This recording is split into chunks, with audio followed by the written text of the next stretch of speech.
مرحبا بكم مع وصفة اليوم في قناة بحر الطبخ مع سناء. السلام عليكم حبوباتي، كيفين؟ لاباس عليكم؟ مرحبا بكم في القناة ديالي سناء وبحر الطبخ.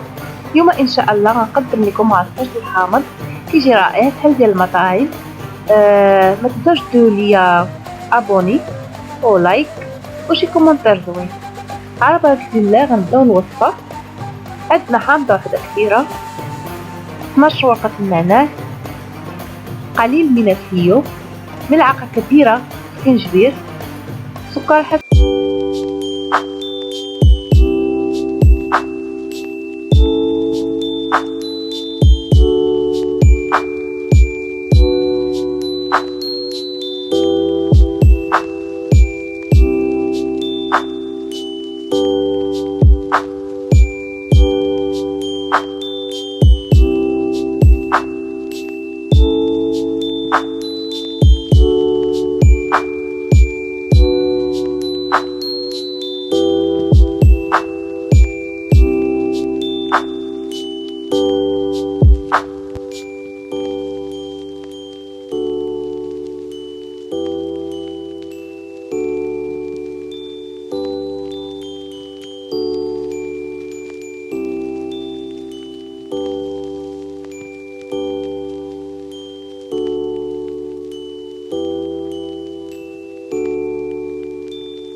تعاودوا نخلطوه مرة ثانية.